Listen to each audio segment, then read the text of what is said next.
ब्रेकनंतर आपलं पुन्हा एकदा स्वागत। पुढची बातमी पाहूयात।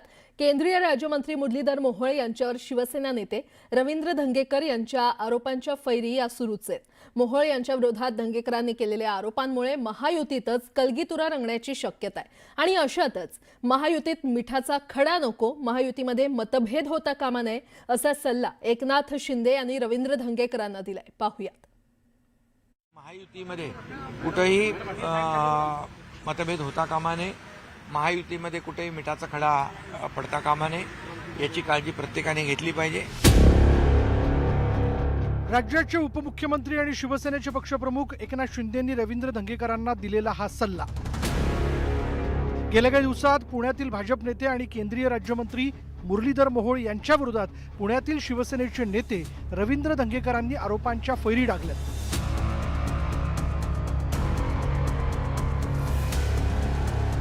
सुरुवातीला जैन हॉस्टेल खरेदी प्रकरणावरनं निर्माण झालेल्या वादात धंगेकरांनी मोहोळांवर आरोपाची लढ लावली आहे। ह्याच्यामध्ये बोर्डिंग झालं पाहिजे, मंदिर झालं पाहिजे। ज्या दिवशी मंदिर होईल त्या दिवशी मी मोहोळांच्या दारामध्ये जाऊन जिलबी वाटेल आणि त्यांना पहिले खाऊ घालेल। म्हणजे व्यवहार रद्द झाला, व्यवहार रद्द होऊन समाजाचं देऊळ उभं राहिले त्या दिवशी मी त्यांच्यापासून सुरुवात करून हजारो किलो जिलबी मी या जनतेमध्ये वाटेल। राजकीय दृष्ट्या आरोप प्रत्यारोप खूप झाले। काही लोकांनी या विषयाचा आधार घेऊन व्यक्तिगत पातळीवर जाऊन टीका केली, पण माझ्या जैन बांधवांनी एकही दिवस एकदाही कधी माझं नाव या विषयात घेतलं नाही। रवींद्र धंगेकर हे दर दिवशी आरोपांच्या फैरी डागत असतानाच मुरलीधर मोहोळ यांनी राज्याचे मुख्यमंत्री देवेंद्र फडणवीस यांची शुक्रवारी रात्री वर्षा या निवासस्थानी जाऊन भेट घेतली। यावेळी दोन्ही नेत्यांमध्ये जवळपास अर्धा तास चर्चा झाली। धंगेकरांनी केलेल्या आरोपांनंतर या भेटीला महत्त्व प्राप्त झालं होतं। देवेंद्र फडणवीस हे हुशार आहेत, चाणक्य आहेत, एक चांगलं प्रशासन चालवतात। मला विश्वास आहे की त्यांनी त्याला काय गुच्छ घेऊन आले नव्हते। देवेंद्र फडणवीस त्यांना हे विचारलं की ही केलेली चोरी ही तुझ्या मार्फतच झालेली आहे आणि तू याचा निर्णय घेऊन ताबडतोब ह्याला जर तू पुढं पाऊल नाही टाकलं तर भविष्यात तुला याची पक्षाची तुला अडचण उभी राहील। कारण शेवटी ते सगळ्यांना कळतं दूध का दूध पाणी का पाणी। 4-5 दिवसानंतर आठवड्यात मी त्यांना भेटत असतो। पुण्याचे विषय आहेत, राजकीय विषय आहेत, संघटनात्मक विषय आहेत, निवडणुका आलेल्या आहेत। त्यामुळं काल माननीय देवेंद्रजींच्या संदर्भात हा कुठलाही विषय काल झालेला नाही। काही आपल्यातल्या लोकांनी हे चालवलं की मी हा विषय तिथं घेऊन गेलो किंवा जे राजकारण चाललं ते अजिबात नाही। धंगेकर आणि मोहोळ यांच्या वादात महायुतीतही कलगीतुरा रंगला। भाजप नेत्यांनीही धंगेकरांना थेट इशाराच दिला। जैन मंदिर ज्या गतिमानाने खाण्याचा प्रयत्न बिल्डरांच्या माध्यमातून केला त्याचा जाब मी विचारतोय आणि हे सगळे बिल्डर माननीय मुरलीधर मोहोळ यांच्या हस्तक आहेत आणि हा सगळा व्यवहार बँकेचा असेल, रजिस्ट्रेशनचा असेल, हा सगळा व्यवहार मी धर्मदायित्वाचा ह्या व्यवहारामध्ये संशयाची पान ही मुरलीधर मोहोळवर जाती। त्यांनी त्याचा खुलासा केला पाहिजे, पण आजपर्यंत त्यांनी कधी असं नाही म्हटलं की ज्यांनी हे मंदिराबद्दल चुकीच्या पद्धतीची टेंडर पद्धत केली, मी हे मंदिर मिळवून देतो किंवा इथं हॉस्टेल बांधू शकतो। आज 15 दिवसामध्ये ते एकदाही बोलले नाही, उलट ते म्हणतात माझा तो गोखले मित्र आहे, राहणार आणि राहणारच। आता धंगेकर कोणाकोणाचे हस्तक आहेत हे यथावकाश पुढे येईल। पुण्यामध्ये अनेक गोष्टी अशा आहेत ज्यांच्याशी धंगेकरांचा संबंध आहे, त्या गोष्टीसुद्धा या ठिकाणी मुरलीधर मोहोळ यांच्याकडे आलेल्या आहेत, पुण्यातील संबंधित लोकांनी दिलेल्या आहेत आणि त्याच्यामुळे दुसऱ्याकडे एक बोट दाखवत असताना 4 बोटं धंगेकरांकडे आहेत हे यथावकाश तुमच्या समोर येईल। धंगेकर प्रकरणावरनं महायुतीत जुंपल्याचं चित्र निर्माण झालंय। धंगेकरांनी मोहोळ यांच्या विरोधात आपला आक्रमक पवित्रा कायम ठेवलेला असतानाच राज्याचे उपमुख्यमंत्री एकनाथ शिंदेंनी सल्ला दिलाय। रवींद्र धंगेकरांना देखील माझ्याकडून निरोप गेलेला आहे की महायुतीमध्ये कुठेही मतभेद होता कामा नये, महायुतीमध्ये कुठेही मिठाचा खडा पडता कामा नये याची काळजी प्रत्येकाने घेतली पाहिजे। आणि मी त्या दिवशी पण जेव्हा पुण्यात गेलो तेव्हाही मी भाष्य केलं होतं, आजही करतो। प्रत्येक कार्यकर्त्यांनी महायुती जपली पाहिजे आणि महायुतीमध्ये कुठेही बेबनाव होईल अशा प्रकारचं कृत्य वक्तव्य करू नये। आता एकनाथ शिंदेंनी दिलेला सबुरीचा सल्ला धंगेकर ऐकणार की मोहोळांविरोधात तलवार म्यान करणार याचं उत्तर लवकरच कळेल। मात्र धंगेकरांच्या आक्रमक पवित्र्यामुळे महायुतीतच कलगीतुरा रंगलाय. Bureau report, news 18 Lokmat.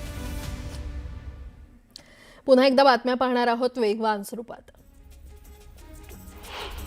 अरबी समुद्रासह बंगालच्या उपसागरात निर्माण झालेल्या कमी दाबाच्या क्षेत्रामुळे पुढील आठवड्यातील बुधवारपर्यंत पावसाचा इशारा देण्यात आलाय. कोकण किनारपट्टीसह मध्य महाराष्ट्र, मराठवाडा आणि विदर्भाला पावसाचा इशारा हवामान खात्याकडून देण्यात आलाय.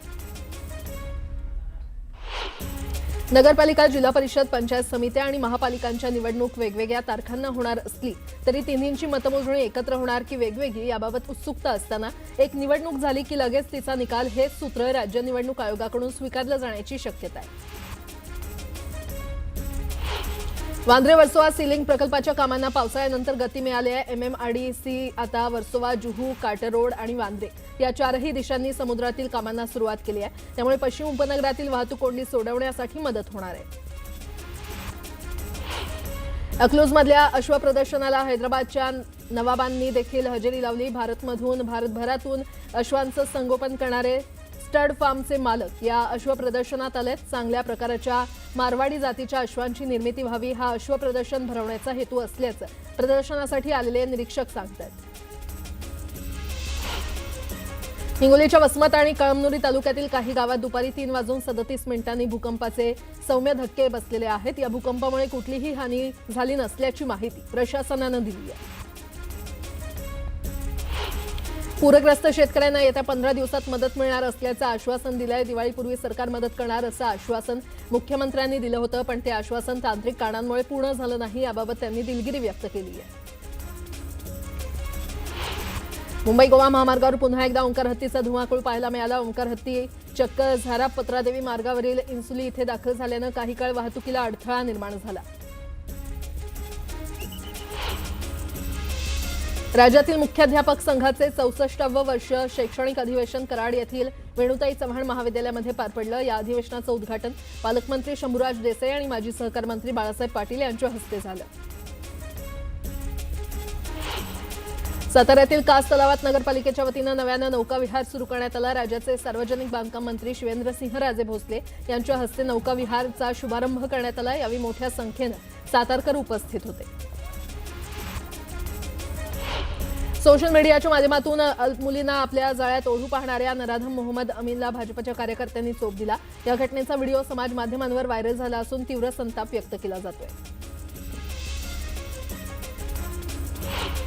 साताऱ्यातून एक धक्कादायक बातमी समोर येते. साताऱ्यातील कराड तालुक्यात नांदलापूर गावच्या हद्दीमध्ये पूर्वीच्या भांडणाचा राग मनात धरून 2 दुचाकीवरून आलेल्या तिघांनी सिनेस्टाईल एकाचा पाठलाग करून कोयत्यानं सपासप वार केले.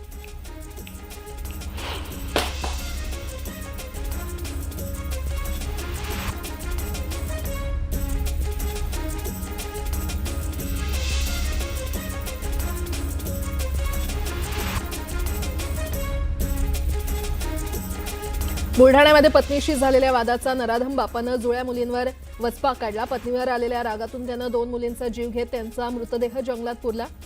ही घटना बुलढाण्यातील अंढेरा पोलीस स्टेशनच्या हद्दीत घडली.